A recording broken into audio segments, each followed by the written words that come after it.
buenas tardes a todo nuestro público de RI Televisión.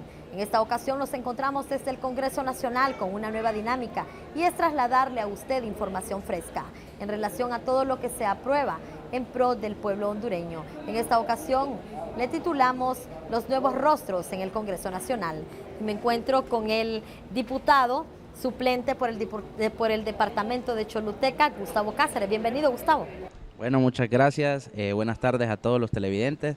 Aquí estamos contentos de poder compartir un poco de las experiencias de este nuevo Congreso Nacional, que es un Congreso del pueblo para el pueblo. Muy bien, hablar un poco, contarle a todo el público televidente, principalmente aquellos de la región sur, cómo llega Gustavo Cáceres a participar en cargos de elección popular. También estamos viendo, se puede observar una persona bastante joven. Pues fíjese que iniciamos este trayecto político, esta travesía política en el año 2016, cuando en aquel momento estaba viviendo en el departamento de Valle. Iniciamos un trabajo político con mi suegro, al cual apreciamos mucho, que es el actual coordinador del partido en Valle, Edwin Canales. Iniciamos un trabajo a picar piedra en el departamento cuando nos enfrentamos con una avalancha nacionalista en aquel entonces. Sin embargo, fue el 2017 cuando fue la gota que derramó el vaso y me desenfoqué en un duelo político, ¿verdad? Trabajando fuertemente por el Partido Libertad y Refundación, donde compartimos experiencias, vivencias con diferentes personas del departamento, conocimos muchas de las necesidades del departamento de Valle, pero bueno, me casé, actualmente estoy casado, padre, esposo de dos pequeñas niñas, y me trasladé a vivir al departamento de Choluteca. Entonces viene mi suegro y me dice, no, mira, este recorrido político tiene que continuar. Sos de Choluteca también, descendiente de Duyure, San Marcos de Colón, un pueblo pintoresco, un pueblo bonito de la zona sur de Honduras. Entonces iniciamos pláticas, ¿verdad?, con diferentes políticos del departamento y compartimos ideales con el licenciado Luis Ortega, donde iniciamos un trabajo político también y para fortalecer y para hacer historia como lo hemos hecho hasta el día de hoy, ¿verdad?, convirtiendo a Xiomara Castro como la primera mujer presidenta de Honduras. ¿Cómo llega un hombre joven y de lleno a primera participación, primera postulación y ya de un solo al Congreso Nacional? ¿Cuántos años tiene Gustavo Cáceres? Fíjese que tengo 33 años cumplidos, recién cumplidos ahorita en febrero. Sin embargo, en campaña iniciamos con 31 años. ¿Y qué es la clave del éxito? La actitud y el querer hacer las cosas bien, el trabajar fuertemente, el de no andar platicando mentiras como nos tienen acostumbrados los políticos, y ya las personas ya entendieron y ya comprendieron lo que es el significado de votar, lo que es el significado de salir a elegir cada 4 años. Entonces eso nos abrió diferentes oportunidades en el departamento, donde con mucha actitud positiva y con mucha convicción, aparte de eso tocando temas puntuales que la necesidad de la gente, eso nos permitió pues avanzar políticamente. Muy bien, ahora hablar un poco cómo es la experiencia en este Congreso Nacional, cómo es la experiencia tomando en cuenta de estar rodeado de alguna manera de grandes figuras de la política, parlamentarios que tienen hasta 5 periodos ya de estar en este hemiciclo legislativo y que su experiencia pues es bastante amplia en relación a los que recién inician. Pues fíjese que es una bonita experiencia. Y yo creo que ahorita los que somos jóvenes, que de hecho me es satisfactorio encontrarme con infinidad de jóvenes, el Congreso Nacional está lleno de caras nuevas. ¿Se puede decir que ha habido relevo generacional? Claro que ha existido relevo generacional y va a seguir existiendo. Y vamos a ver en los próximos 4 años un mayor empoderamiento de la mujer. O sea, es cualquier cantidad de mujeres que están en el hemiciclo, mujeres capaces, mujeres que realmente lo dan todo por Honduras. Entonces yo creo que ahorita los jóvenes debemos de ser una esponja de lo que se hace bien y también de los errores que se van a cometer, porque la política es de aciertos y desaciertos, y es ahí donde nosotros tenemos que aprender de esos errores para poder ir fortaleciendo el perfil político que vamos teniendo, ¿verdad? Y la capacidad de poder accionar en los momentos cruciales que Honduras y que la historia realmente lo amerita. Y bueno, iniciamos con un bien complicado, bien conflictivo, sin embargo hemos hecho todo por estar del lado correcto de la historia. Ahora, ¿cuáles son los planes, cuáles son los proyectos en los que pretende llegar a las masas Gustavo Cáceres desde el hemiciclo legislativo? Entiendo que hay una agenda que es en línea partidaria, ¿verdad? La derogación de muchas leyes, pero ya a título personal, ¿cuáles son estos ideales, cuáles son estos sueños en los que la gente de Choluteca, el departamento de Choluteca puede decir: por esto recordamos a Gustavo? Bueno, uno de ellos es que se haga por fin realidad la represa de Morolica, un proyecto que ha estado estancado en los últimos 8 años. Ya hay un estudio realizado y yo creo que con la represa de Morolica nos vamos a poder permitir fortalecer los grandes municipios de Choluteca, ¿verdad? El municipio de Marcovia, el mismo Choluteca, ¿verdad? Toda la parte de Morolica. Ya no vamos a estar año con año preocupados por el tema del agua, año con año preocupados por todo el sector vulnerable de las zonas bajas de ese sector con las inundaciones. Entonces yo creo que ese tiene que ser el proyecto referente por el cual debemos de trabajar fielmente todos los 9 diputados, porque este no es un proyecto de Libertad y Refundación, esto no es un proyecto de Gustavo, esto es un proyecto de 9 diputados que tenemos que estar enfilados y listos para que se pueda hacer una realidad. Lo otro, pues hemos venido trabajando fuertemente con varios médicos de la zona sur, de la cual hay mucho potencial, para tratar un tema muy importante, que es la discapacidad mental y psicológica que están viviendo muchas familias. Mire, ahora no es anormal que muchas familias estén en padecimiento, que estén teniendo niños con problemas de autismo, diferentes tipos de autismo. Yo creo que el gobierno debe tratar ese tema que ha tenido mucha fuerza en los últimos años. Bueno, le comento que conocidos, entre amigos, familiares, se han identificado muchos casos y yo creo que es ahí donde el gobierno debe poner una semilla de la mano con el sector educativo también para que podamos formar y que esos jóvenes o esos pequeñitos no sean excluidos de una sociedad. Ahí estamos hablando del bullying también, de las diferentes discriminación que se pueden dar en los centros educativos, en la misma sociedad. Entonces yo creo que ese es otro proyecto referente que lo vamos a trabajar fuertemente para que sea beneficiada toda una Honduras. Un tercer proyecto que es de hecho creo que lo vamos a tocar el día de hoy, en la cual hemos participado con diferentes compañeros, es la descentralización de las alcaldías, que las alcaldías puedan tener un poder más amplio, donde los proyectos puedan ser descentralizados, y cuando descentralizamos esos proyectos vamos a tener la oportunidad de poder ahorrarle dinero al Estado, porque hay muchas instituciones que hacen contrataciones directas y que cuando llegan al municipio es cualquier cantidad de dinero que uno pudiera ahorrar, obviamente siempre velando y creando un ente responsable que permita poder auditar todos esos proyectos para que las alcaldías puedan tener un mejor empoderamiento.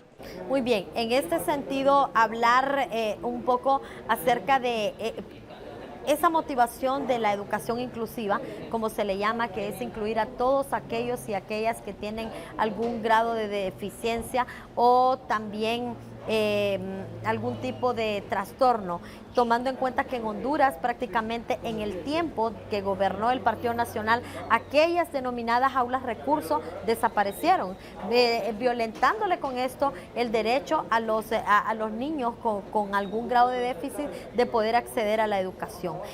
¿Será posible legislar en este sentido para que esas aulas recursos se retomen? Yo creo que sí, y tenemos que ir un poco más allá. No solamente esas aulas recursos, sino que fortalecer el sistema de educación que está totalmente deteriorado.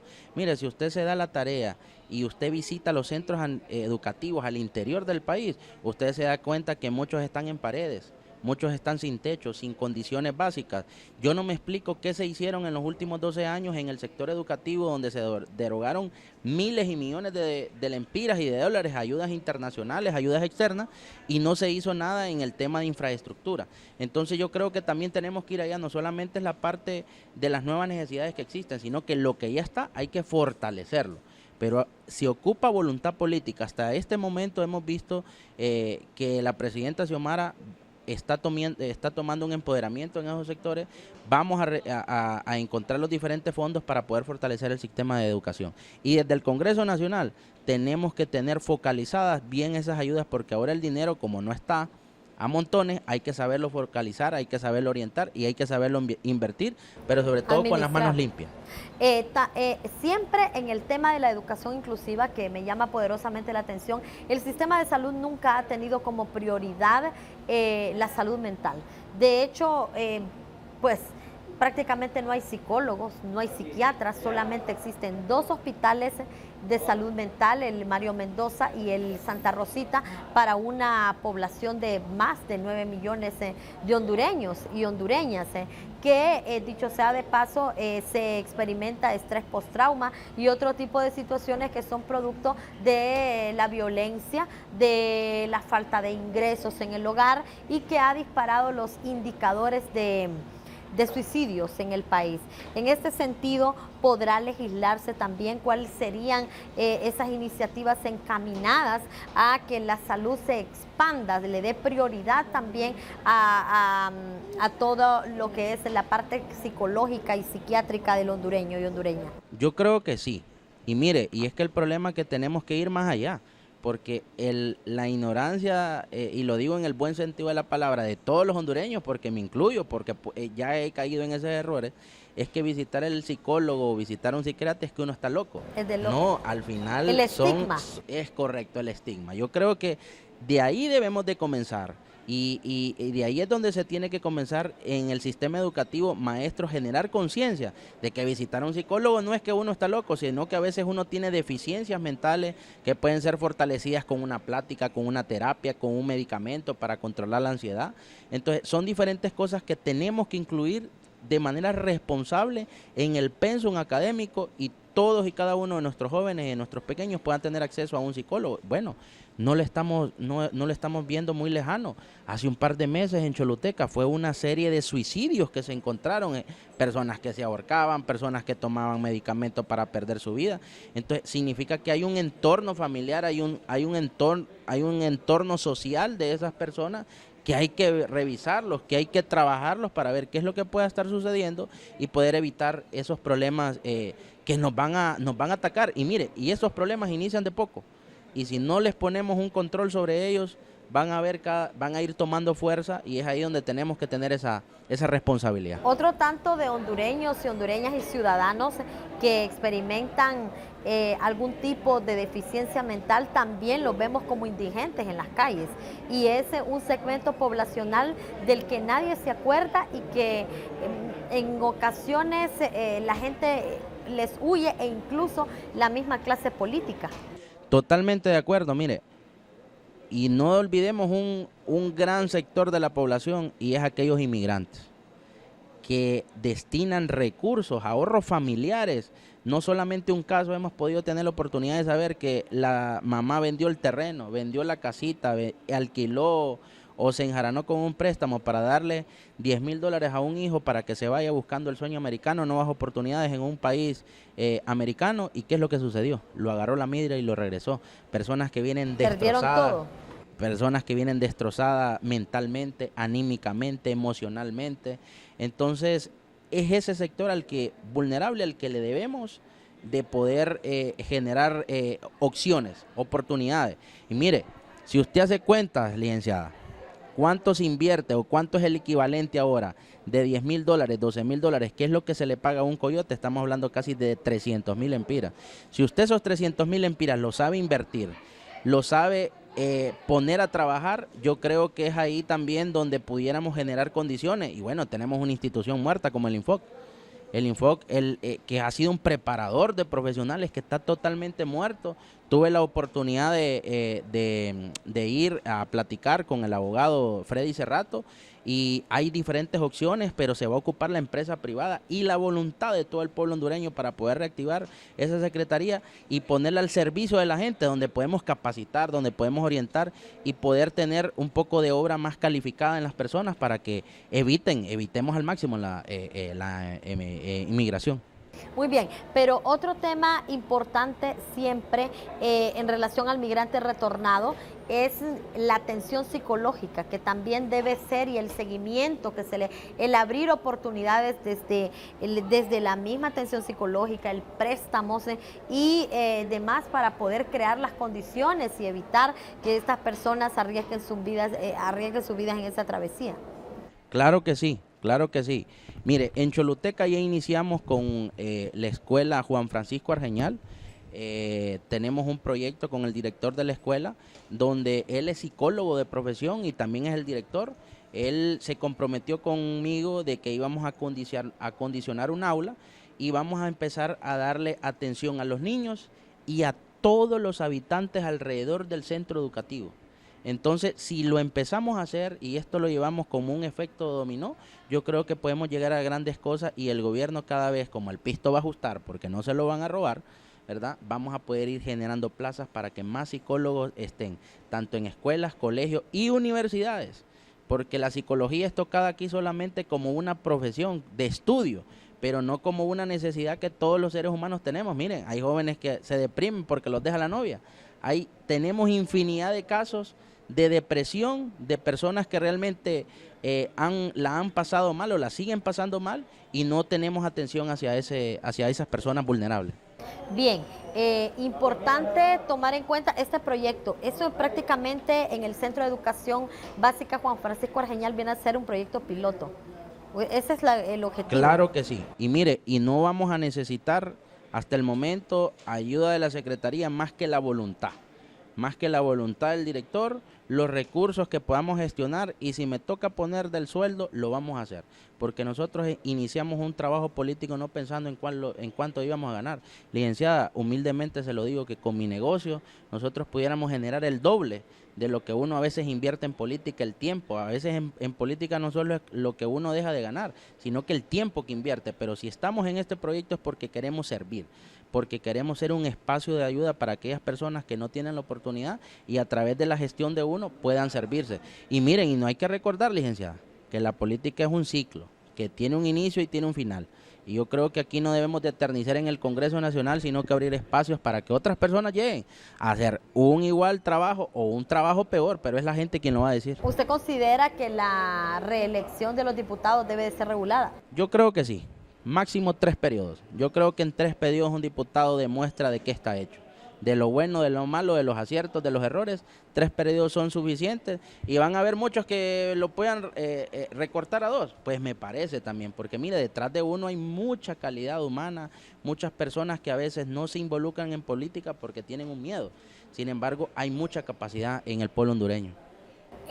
Ese estigma que existe cuando usted dice muchos son buenos y no se involucran porque piensa que la política es mala, y la gente dice en el ambiente, en el lenguaje coloquial, que la política es para corruptos y para corruptas. ¿Qué mensaje les puede enviar principalmente a aquellos que son y aquellas que son jóvenes, personas de los primeros votantes, los de 20 años, 21 años, 30 años, 35 años, que podrían ser excelentes legisladores, marcar la historia, y no se atreven por ese estigma que existe de que todos los políticos son iguales y que todos y todas los políticos son ladrones y son corruptos y corruptas? Bueno, para comenzar, la política es una ciencia, la política es un arte.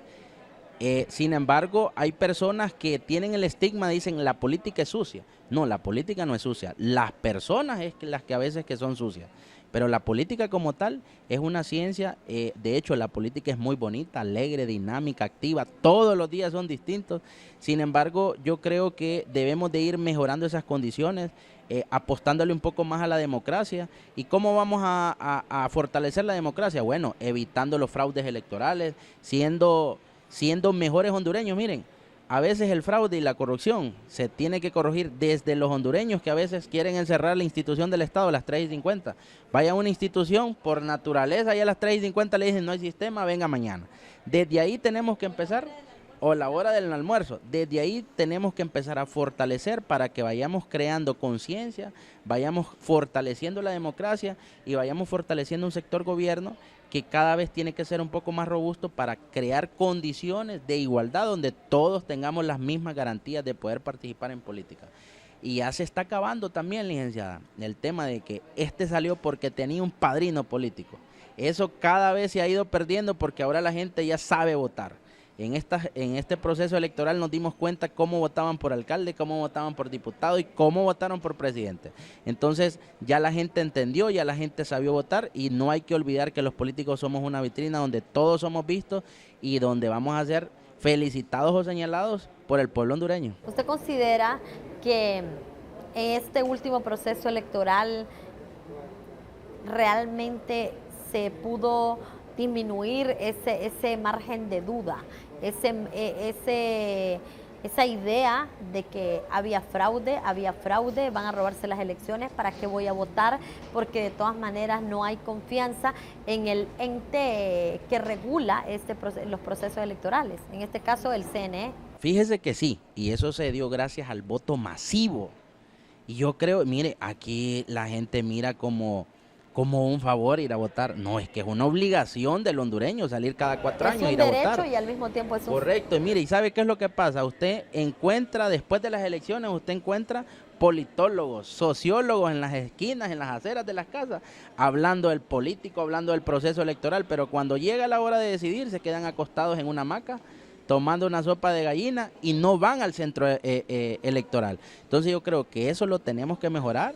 Lo tenemos que mejorar y tenemos que generar conciencia al hondureño para que cada vez estos procesos sean determinantes. Estas últimas elecciones, bueno, si a las 7 de la noche ya sabíamos quién era la próxima presidenta de Honduras y quién es la actual presidenta también. Entonces, en la medida de que los hondureños le apostemos responsablemente salir a votar cada 4 años, ese estigma del fraude, de la picardía, de la sinvergüenzada, y ojo, una picardía y sinvergüenzada de la cual también las personas podemos evitar. Si a mí me pagan dinero por hacer un fraude, yo puedo decir que no. El problema es que la gente lo agarra, el problema es que la gente da pie y oportunidad a que esos fraudes, participa para que esos fraudes se puedan llegar a cabo. Entonces, este país no lo vamos a arreglar solo con políticos, este país lo vamos a arreglar en la medida de lo posible, todos y cada uno de los hondureños estemos conscientes de cómo debemos de hacer las cosas mejor cada día. Muy bien, ahora, hablar ya específicamente del departamento de Choluteca y el papel que han jugado los diputados en relación a la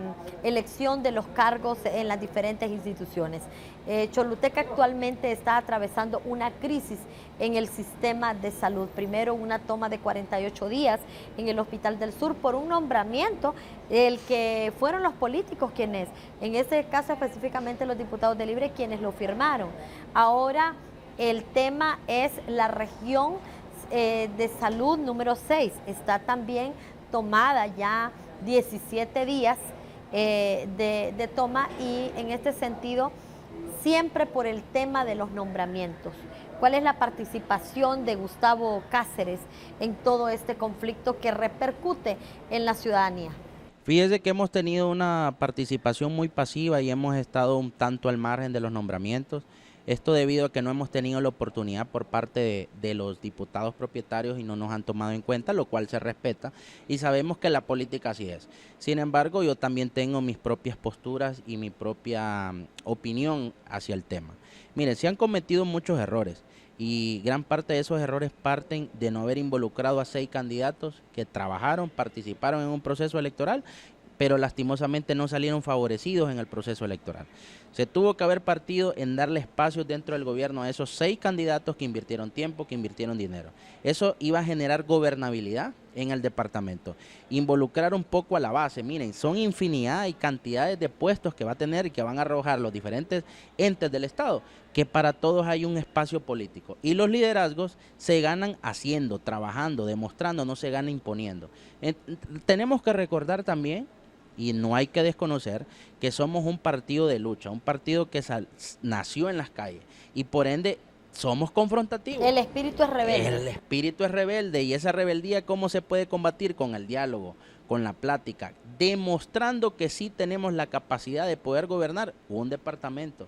El diálogo parte también de que los 3 diputados inclusive los suplentes también nos sentemos con mucho profesionalismo, con mucha altura, a tomar las verdaderas decisiones. Porque también yo a veces entiendo a los ministros, y los ministros no son un juguete, que hoy están poniendo a una persona, más luego la están quitando, hoy nombran a uno, quitan al otro. Entonces yo creo que ahí tenemos que ser contundentes a la hora de tomar esas decisiones y demostrarle a la gente del departamento que hicieron una buena elección votando por nosotros el pasado 28 de noviembre. Y en este sentido, a título muy personal, ¿cómo considera que va a culminar toda esta crisis actual en la Secretaría?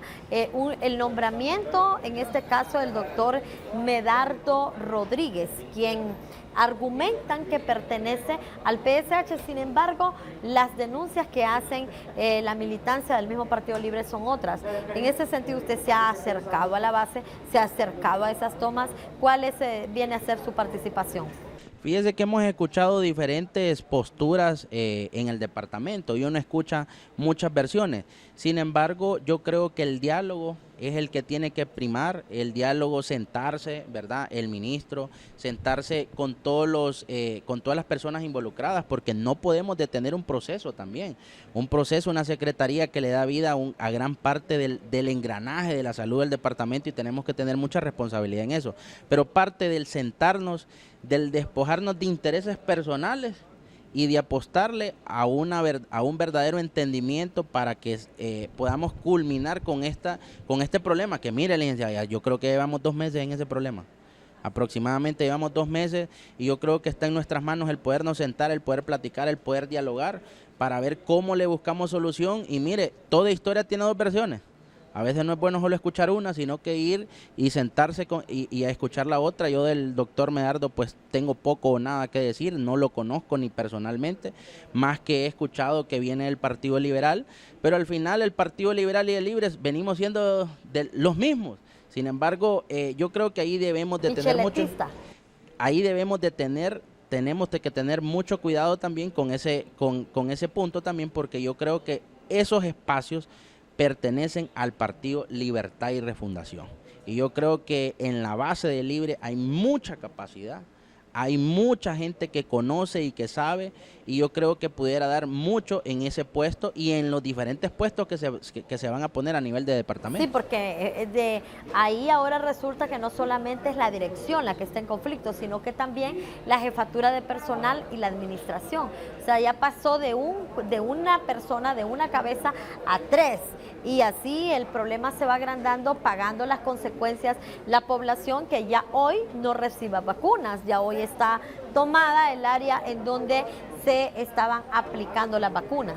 Bueno, yo invito a los compañeros diputados que tenemos una comisión, ¿verdad? Se platican los diferentes sectores. Miren, hay problemas que con una taza de café y un polvorón de panadería se resuelven, licenciada. Solamente es de escuchar, de platicar, de poderse sentar, escuchar las diferentes posturas, y una solución al final una solución donde el bien sea para la gente, no a título personal, sino que para la gente.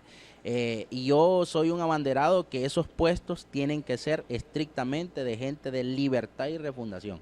Mire, somos un partido de 12 años de lucha, que no podemos esconder, y por primera vez llegamos al poder, no podemos desaprovechar esa oportunidad para que nuestros militantes y crear resentimientos también, correcto, que pasan factura en periodo electoral. Correcto, pero al final, mire, los procesos electorales van a llegar en su momento. Aquí lo que importa es que pongamos la gente correcta e idónea de nuestro partido en esos puestos de interés, ¿verdad? Porque recuerde que ahí se juegan muchos intereses económicos, intereses de puestos de partido, donde también tenemos que privilegiar y tenemos que darle un enorme espacio y oportunidad a gente de nuestra base. Otro conflicto que se está experimentando en Choluteca es la falta de gobernador o de gobernadora a estas alturas. Ya prácticamente más de 3 meses en el poder, y ya el Partido Libre en el poder, y a estas alturas pues no hay quien esté reuniendo o recibiendo los proyectos, haciéndose cargo de los proyectos y de todo lo que estaba gestionado del antiguo gobernador. Fíjese que yo creo que ese problema se va a resolver lo antes posible. Yo creo que desde el Ejecutivo se van a tomar decisiones también en conjunto con los diputados, con el objetivo de que exista gobernabilidad. Son puestos claves donde se hacen diferentes trabajos sociales, también manejo de fondos, el impulsar muchos proyectos que pueden estar engavetados de la gestión anterior. Y yo creo que el presidente Zelaya, pues, y la presidenta Xiomara Castro pues sabe muy bien de la importancia que tiene para poder hacer este nombramiento en el departamento, y esperemos que los próximos días esté dicho nombramiento, donde también esperamos mucha prudencia, ¿verdad?, de toda la población para saber quién va a ser el gobernador. El resto de los cargos, ya sean instituciones como la NE, Ondutel, qué sé yo, el resto, la SAR, la SAC, todos esos. ¿Qué conocimiento tiene usted? ¿Para cuándo? ¿Qué se espera? ¿Qué es lo que está deteniendo que prácticamente a estas alturas, ya entrando al mes de abril, todavía sean nacionalistas los que estén ahí? Fíjese que es un tema presupuestario. Recuerde que heredamos un gobierno totalmente quebrado.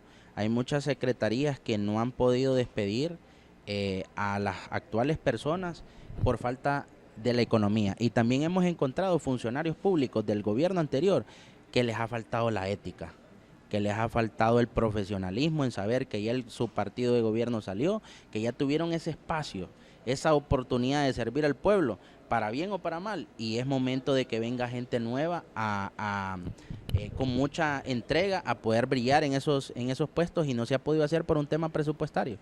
O sea, son secretarías, y ojo, estamos actuando de manera correcta, porque otros gobiernos lo que han hecho es despedir injustamente a las personas, de ahí vienen grandes demandas al Estado. Sin pagar. Grandes demandas millonarias, y estamos queriendo actuar con mucha responsabilidad social, cuidándole el bolsillo a la gente. Protegiéndola. Correcto, y miren, protegiendo las arcas del Estado, la economía. Y yo les he dicho a los diferentes ministros con los que he tenido la oportunidad de dialogar, mire, no hay peor cosa como incomodar a la gente exponiéndola a trabajar. Entonces esos puestos que están dormidos ahorita por personas del antiguo gobierno, hay que ponerlas a trabajar, hay que desempolvarle los escritorios, y yo le aseguro que 2 o 3 meses están fuera, están con la renuncia puesta, pero yo creo que ahí es donde también tenemos que empoderarnos y trabajar fuertemente. Mire, le comento también que estamos trabajando fuertemente en un proyecto por la Casa de la Cultura de Choluteca, una casa que está totalmente en el abandono. Ya tuvimos un aporte por parte de la alcaldía, ya nos asignó un fondo para que tener una persona de tiempo completo, permanente, y ahora ¿qué nos toca? No nos podemos sentar a llorar y a venir y a decir que no lo podemos hacer por falta de economía del gobierno, no, busquemos, dialoguemos con los diferentes sectores. Ya tengo la apertura de un banco que nos va a aperturar con un proyecto sostenible para la zona.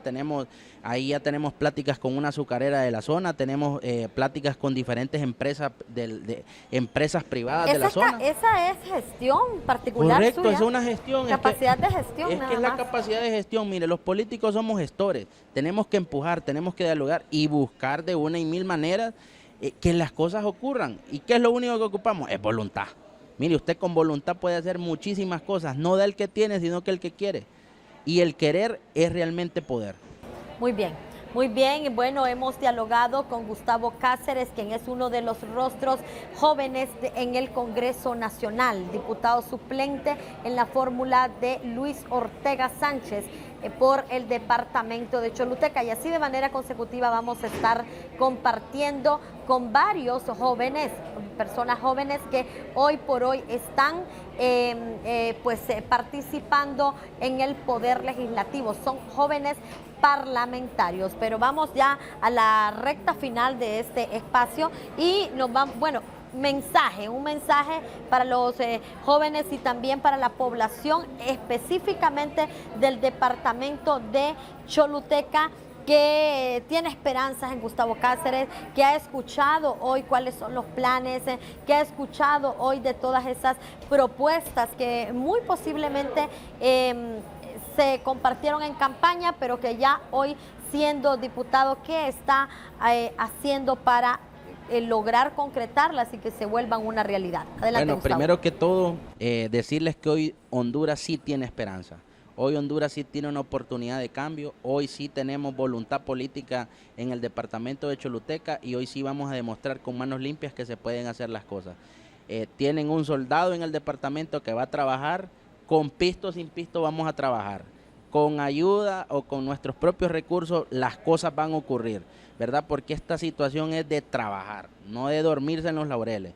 Y también apoyo a los diferentes sectores, ¿verdad? Que tengan mucha apertura para cuando uno realmente necesite o solicite ayudas de gestión, pues tengamos el apoyo de ellos. Choluteca, mire, la ubicación geográfica de Choluteca es muy importante. Tenemos que fortalecer el turismo, tenemos que fortalecer el sistema educativo, tenemos que fortalecer todas las instituciones, pero con conciencia de las mismas personas, ¿verdad? Choluteca avanza, Choluteca vienen grandes cosas para Choluteca y para Honduras, ¿verdad? Y siempre vamos a estar a la orden. Muy bien, pero una pregunta más y es en relación a esa inconformidad que siente la base del Partido Libertad y Refundación, quien ganó las elecciones el pasado noviembre del 2021, en relación a los puestos. La gente se siente en el ambiente resentida, frustrada. ¿Qué mensaje podría enviarles desde el hemiciclo legislativo? Bueno, el mejor mensaje que les puedo decir es que somos un partido de lucha. Y hasta el día de hoy a nuestro querido partido nada nos han regalado y todo lo hemos conseguido a base de lucha, de esfuerzo, de sacrificio, y yo creo que no es momento de tirar la toalla. Sin embargo, todo bajo el diálogo, bajo el respeto, pero somos un partido fuerte, somos un partido sólido, del cual en el departamento no nos han podido ganar las elecciones. Y ganamos contundentemente el departamento y lo podemos seguir haciendo. Y no desconfíen de la capacidad de cada uno de ustedes, no desconfíen de la capacidad profesional que tiene la base de Libertad y Refundación, que está preparada y lista para poder asumir cualquier reto y cualquier espacio dentro del gobierno. Muy bien, gracias. Bueno, pues esto ha sido parte de esta importante entrevista con Gustavo Cáceres, nuevo parlamentario por el departamento de Choluteca. Esto ha sido RI Televisión. Nos vemos hasta una nueva emisión.